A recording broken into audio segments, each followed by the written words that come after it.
That's right. These are my crazy Irish glasses that I think my kids got me, and they have a little light up here that the batteries are dead because they like to play with this. So I thought I'd go all in. I know I wore a Notre Dame sweatshirt, but I thought I'd go all in on Happy St. Patty's Day to you all. Okay, it's a fun kind of time of year. Way to break out of spring. I'm gonna take these off because they're making my vision blurry. But St. Patty's Day is an interesting holiday that has become a drinking holiday in the United States. Go Irish. Thank you, Marvel. Hi, Mary. Welcome aboard. You're not going crazy. The luck of the Irish with you too, Brad. It really was captured by the Catholic Church as St. Patrick went to the Celtic area of Ireland to reach those individuals, to tell them about Jesus and invite them to follow him, as we would say it at Cedar Creek. And eventually, when they put him in the sainthood, they decided to put his holiday in what is typically in the middle of Lenten fast. And they allowed people to give up their whatever it is that they were fasting for Lent. So they allowed food and drink and celebration. And depending on where Easter was at, that would typically fall somewhere in that Lenten period. And eventually it just became a drinking holiday. So, you've got your Green Bay hoodie on. That's fantastic. So yeah, happy St. Patty's Day, everybody. And thanks for taking a few minutes to just have a morning prayer together as we continue our series, Letters in Red, thinking about the life of Christ and his words. That's where Letters in Red come from. If you've never met, my name's Ben. I'm a pastor at Cedar Creek. And yes, I am a Notre Dame fan. And if you're wondering why, I'm wondering sometimes why too, although it's been better in recent years, except to the big games. Anyway, we're getting into sports talk. That's not why we're here. Today, I want to talk about how to let your light shine. And here's the truth. You know this. Thanks, Pete. The glasses are fun and ridiculous. But how do you let your light shine? You know this. But light shines brightest where light is needed the most. Which, in the light metaphor, it's usually in darker places. And so how do you let your light shine? Well, I think Dr. Calvin Sweeney said it great this weekend. Find a way to meet a need, do a deed, I think is the way that he said it, to meet a need, or look for a need that you will cause you to do something about it, to engage, to do a deed.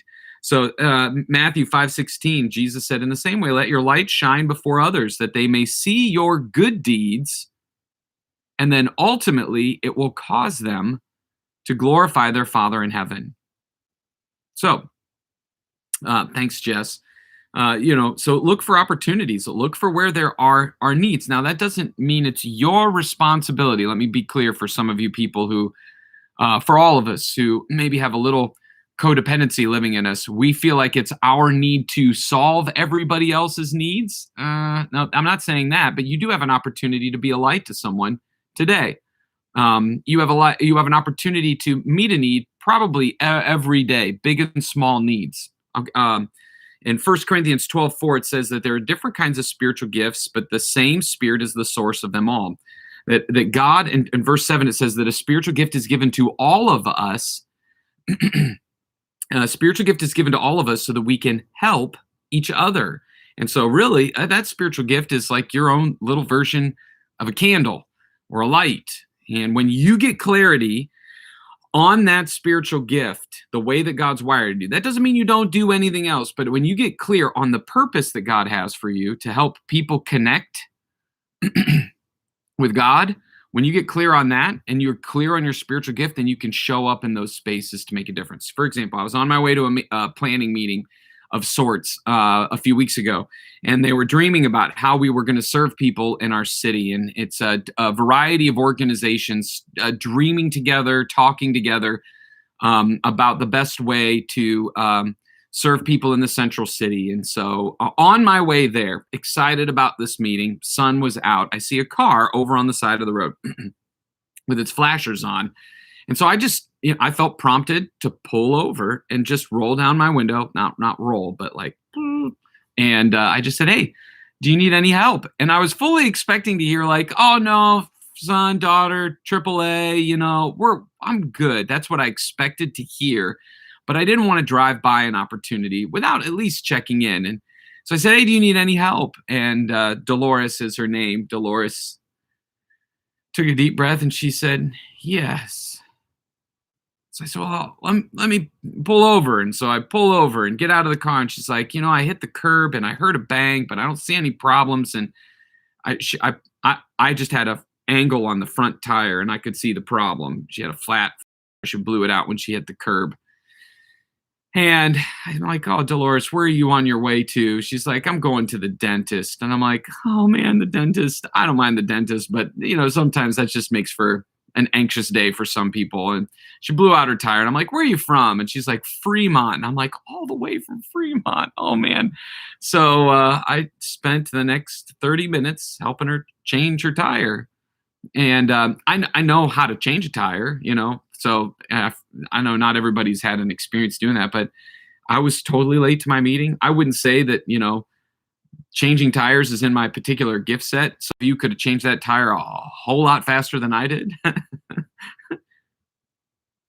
But it was an opportunity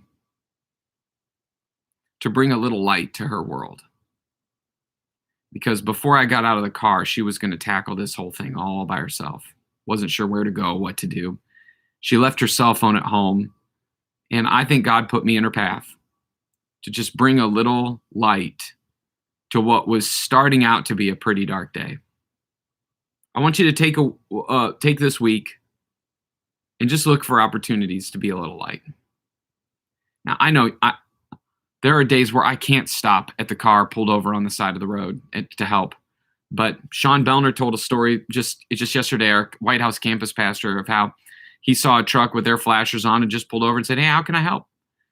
And they ran out of gas. They were on their way to a family trip, and Sean was able to help them out, and have a faith conversation in the midst of that. And so, man, God's doing all sorts of things. You never know. You never really know how those little acts of service can really make a big difference.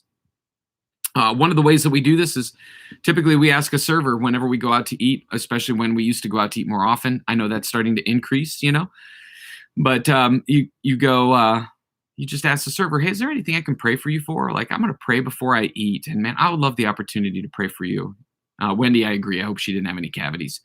But asking that opens up a window. Like, servers never get asked, like, hey, tell me a little bit about your world.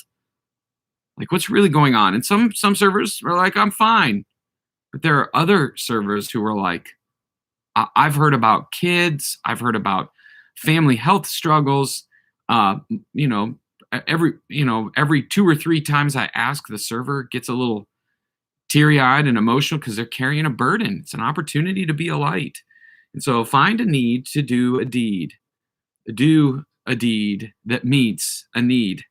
And now some of you may be sitting here going, well, Ben, I can't do that for everybody. I don't have time for that. I know you can. I don't think it's your responsibility. I don't think it's your responsibility to solve every need, but I heard one person say, do for one what you wish you could do for all. And so occasionally there are going to come times where you can do for one what you wish you could do for all.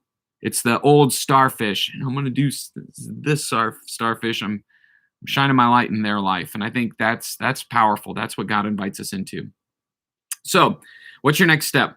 Well, if we're going to let our light shine, you got to know what your purpose in your light is. And if you've never been through Growth Track, I know it's a 4-week experience that we offer at Cedar Creek. But if you've never been through it, or if you haven't been through it in this past year and you're like, I don't really know what that looks like. We have, for those of you that have been at the Creek, we totally what's the word I'm thinking of here? I'm not thinking of. We redid the entire content to help focus all 4 weeks around you discovering your purpose. So I would encourage you to participate in Growth Track. You could sign up and participate this weekend. And you don't have to sign up. You can just go to our cedarcreek.tv/growth track and you'll get the information that you need to participate with us. That's going to help you know where your light shines the brightest, okay? For example, my daughter loves to write, and she has a passion for that. And so, Carol, I saw your post. She wrote the Living It Out today. and so she's using her gifts to let her light shine. Almost every time I'm on morning prayer, Cece is here, encouraging, praying for people. She's using her gift of prayer, and she's helping um, host this guy. Gustavo, I got stuck on your reinvented. We didn't reinvent it. We just kind of reworked the entire content. Anyway, I'm getting distracted by the comments, which I like. It's a lot of fun for me. Anyway, Cece's using her gifts to let a light shine. Many of you are. I see Angie Dotson, who's a part of our West Toledo team, and Sandra Ovens. They use their gifts to help people. And when you open your eyes to your purpose and you understand how you're wired, then you step into your everyday life looking for those opportunities. Revamped. There we go, Taylor. Way to go. You guys cared as much about those words as I did. Awesome. Shannon, you were just a second late. All right. So know your purpose, prayerfully open your eyes to the opportunities around you. Here's another thing to think about. Consider participating in a second Saturday serve. So every second Saturday at all of our campuses, we love going out in our community to serve. They did it last weekend, and it was awesome. You'll hear a little bit about it this week. Hey, Jeff, way to see you. That's right, Al, I got a squirrel. But Toledo campuses, our Toledo campuses are partnering with the Tabernacle and the Art Tatum Zone to provide learn and earn programs for students. What an awesome opportunity to serve. And at our Oregon campus as well. And so we're partnering with several local organizations to help, I think in particular, junior high and high school kids. I don't have the exact age groups there, but we're just helping provide tutoring opportunities for families and students in need. It's awesome. And I love being partnered with what the Tabernacle is doing. At West Toledo, they're looking for ways to partner with Cherry Street Mission. South Toledo works with Calvin Sweeney and the Tabernacle. We have outreach groups that are doing all sorts of outreach projects. My wife is involved in an outreach group every Wednesday where we serve food to people down at Robinson Elementary in partnership with the Tabernacle. We have Serve Day in the summer. And so this is just a small snapshot of the ways that you can shine a little light. And you'll walk away, go on a mission trip to Latin America and participate with some of the building projects, the CDI programs that we have down there. So these are just a small taste of the many ways that we can let our light shine. So it's not really a matter of, hey, how can I let my light shine? If you should let your light shine, it's more like when. When are you going to take that step? All right. So let's make that our prayer together. All right. On this St. Patty's Day.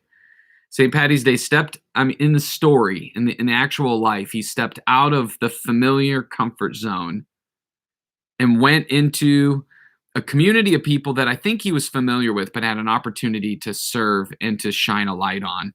And I know all of the other things that St. Patty's Day kind of represents in our country and culture today.